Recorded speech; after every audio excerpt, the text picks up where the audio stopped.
Where does he rank in terms of the Premier League's top central midfielders, in your opinion, guys? Of all time? Well, I think maybe just for this year. Let's go for last. Let's go for the last year. Oh no, from the last year. Oh no, he doesn't rank anyway. Like he's unranked. Damn, unranked, you know. Right. No.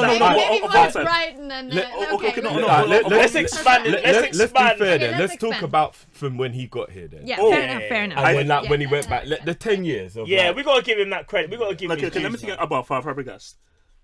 We never saw the best Fabregas over a long period of time in the Premier League. I agree with that. At a point, for me, Fabregas was one of the best. How can I say? Like he was one of the best at making very difficult passes. During Spain's reign, that period, if you look at the kind of passes he made, even for Barcelona, and when he went back to Barcelona, the kind of passes he made, through balls he made, I was like, no, this guy sees passes, and the way he was executing these passes, I was like, no, this guy's making difficult passes and executing them. We never saw him do that for a long period of time. He would do it for like maybe a season, maybe 10, 12 games. But there was never a point where like I would say, nah, my Fabregas is one of the best midfielders. I never said that.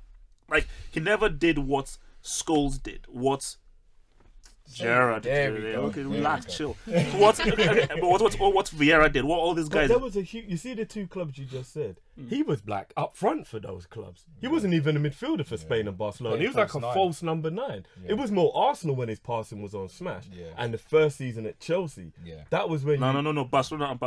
No, Spain and Barcelona. He was but for me, part of the midfield. See, for me, Fabregas is a good player. There's no doubt about it. Great but I think Fabregas is one of those kind of.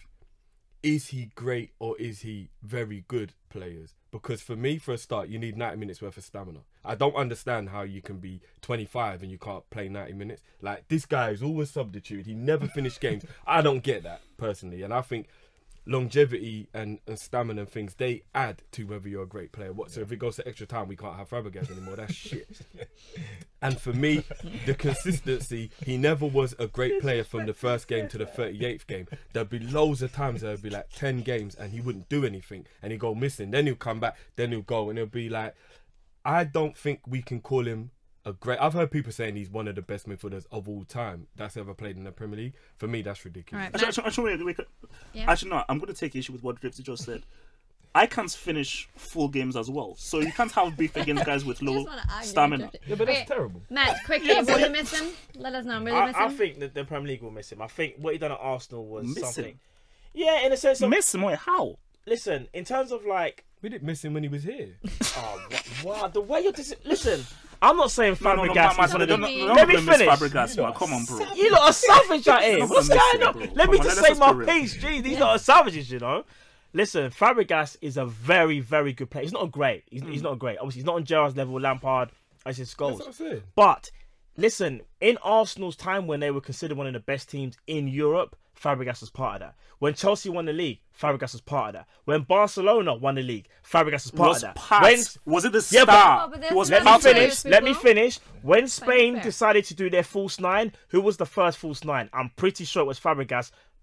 Am I right or am I wrong? Fabregas made the assist for Iniesta in the World Cup as well, you know.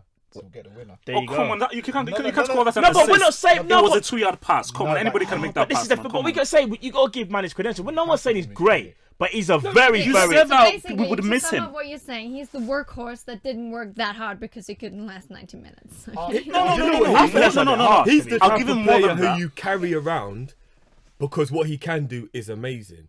He's almost like a... He's a weapon. A very good weapon to have. What's that?